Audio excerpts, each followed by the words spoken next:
Assalamu alaikum wa rahmatullahi ta'ala wa barakatuhu.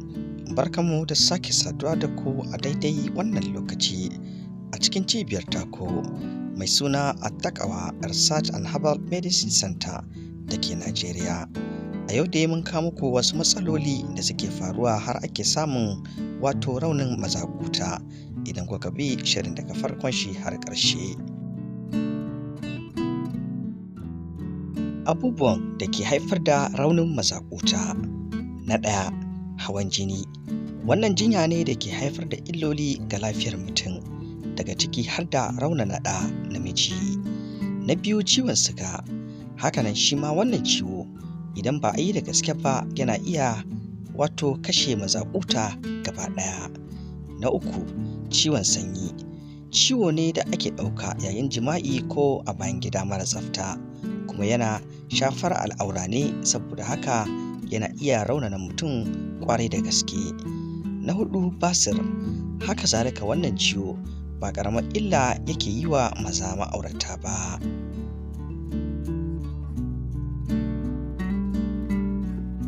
Na biyar, matsananciyar damuwa.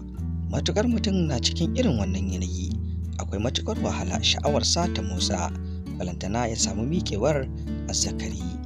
Na shida, shan taba. Tana haifar da matsalolin lafiya ga ɗan adam, daga ciki har da illata hanyoyin jini da sauran gaɓoɓi da ke matuƙar tasiri wajen miƙewar gaban mutum. Na bakwai, shan giya. Khamru uwar laifi, tana kan gaba wajen illata lafiyar ɗan adam gami da kashe masa azzakari.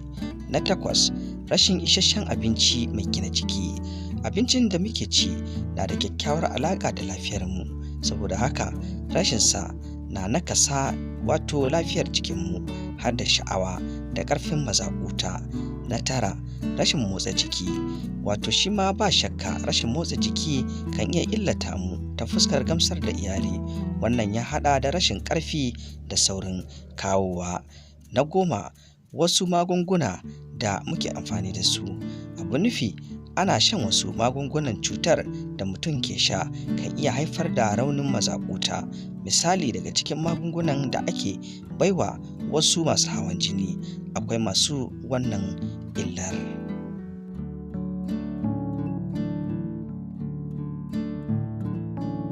Na 11, haɗari. Idan haɗari ya rutsa da mutum kuma ya shafi al'aura ko hanyoyin jima'i kamar 'ya'yan maraina, azzakari ko kuma jijiyoyin da suke da alaƙa da jima'i, hakan kan haddasa rauni ga namiji. Na 12, wasu nau'ikan abinci. Akwai wato wasu nau'ikan abinci da ke ragewa namiji sha'awa da kuzari yayin jima'i. Sai kuma na 13, shan miyagun ƙwayoyi. Shan miyagun ƙwayoyi ko kuma shan ƙwayoyi barkatai ba bisa ƙa'ida ba kamar yadda muka ambata a sama, ko ƙwayoyin magani ne, wato yakan samar da wannan damuwar. Na 14, rashin isasshen barci yana da matuƙar tasiri wajen rage wa namiji kuzari yayin saduwar aure. Yana da kuma kyau mutum ya samu isasshen barci a kullum, aƙalla awowi 7 zuwa awa 8. Na 15, kallon fina-finan batsa. Masana sun gudanar da bincike na zamani kuma sun gano tare da tabbatar da wato gagarumar illa da hakan ke haifarwa ga maza, musamman ta bangaren jima'i.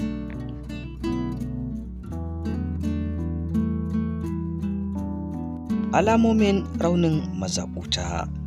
Waɗanne alamomi ne mutum zai ji ya fara tunanin yana da matsalar raunin mazakuta? A, rashin miƙewa azzakari. Hakan na faruwa ne ko da an yi tunanin jima'i ko kuma an samu haɗuwar jikin mace da shi mai matsalar. Ba, saurin kwantawa azzakari. Abun nufi a nan, azzakari zai miƙe sai dai ba zai jima ba sai ya kwanta tun kafin a je ga saduwa, ko kuma da zaran an fara. A lura, wannan na da bambanci da saurin kawowa, saboda a nan za ta kwanta ne ba tare da mai matsalar ya kawo ba. Ja, rashin sha'awa. Mai wannan matsalar zai ji baya sha'awar saduwa da iyali, ma'ana gaba ɗaya sha'awarsa ta gushe.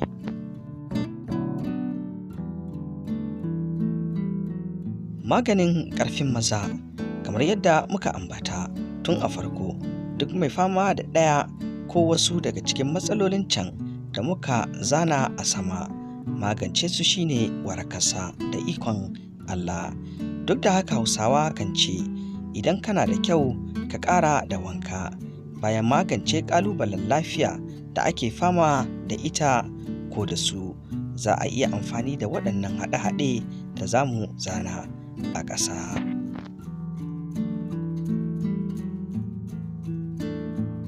Hakanan, ko da mutum baya fama da ɗaya daga cikin waɗancan matsaloli, masana na ba da shawarar yawaita motsa jiki da kuma lura da nau'ikan abincin da ake ci. Domin samun cikakken bayani, karanta makalar mu mai kalar nau'ikan abinci, wato masu ƙarawa namiji sha'awa da kuzari yayin jima'i, da kuma nau'ikan abinci masu ragewa ma'aurata sha'awa yayin jima'i. Za su taimaka maka ƙwarai gaya.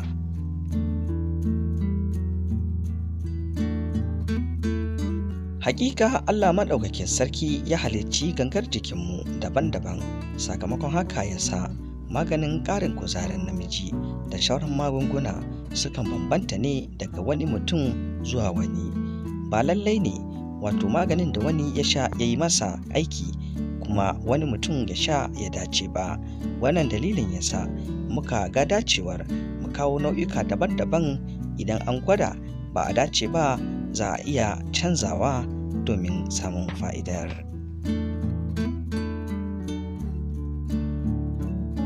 Na ɗaya, dabino. Yadda ake amfani da shi shine, ka samu dabinonka mai kyau guda 13 ko 15, sai ka wanke, ka zuba a mazubi mai tsafta, sai ka zuba ruwa ya sha kansa, ka bar shi tsawon awa 3, sannan ka cinye. Idan da hali a yi safe da yamma, amma idan ba hali sai a ci da yamma kaɗai. Karanta amfanin dabino ga lafiyar ɗan adam. Sai dai ba a so a ci wannan haɗi da zaran an kammala cin abinci.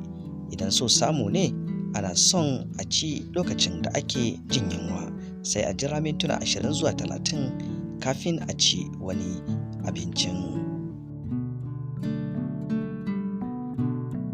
Na biyu, ƙwai. Za a samu ƙwan kaza guda 2, babban cokali 1 na garin habbatus sauda, sai a cakuɗa su sosai, sannan a soya sama-sama kar ya ƙone, sannan a cinye. Sai na uku, kankana. Kankana na ƙunshe da wasu sinadarai da ke aiki kwatankwacin maganin ƙarfin maza na zamani da ake kira Viagra a turance, don haka tana ƙara ƙarfin maza sosai. Don a samu amfaninta sosai, za a sha mintuna 30 kafin fara jima'i. Ana buƙatar a cinye har wannan farar tsokar da kuma 'ya'yan, kuma kar a sha lokacin ciki na cike. An fi so a sha kafin cin abinci ko a saurara bayan an sha zuwa mintuna 20 zuwa 30 kafin bi ta kan abinci.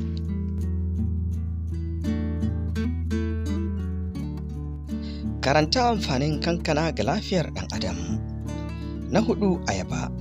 Tana da sinadarin da ke ƙara namiji kuzari. Sai a ci guda 3 ko 2 kafin jima'i da mintuna 30. Kamar yadda kankana ba a so a ci ta da zaran an kammala cin abinci. Na 5, man kanamfari. Shi ma kuma za a samu mai kyau wanda ba shi da haɗi, sai a shafe azzakari gaba ɗaya mintuna 30 kafin jima'i. Na 6, namijin goro. Cin namijin goro aƙalla guda 2 a rana yakan dawa da namiji kuzarinsa.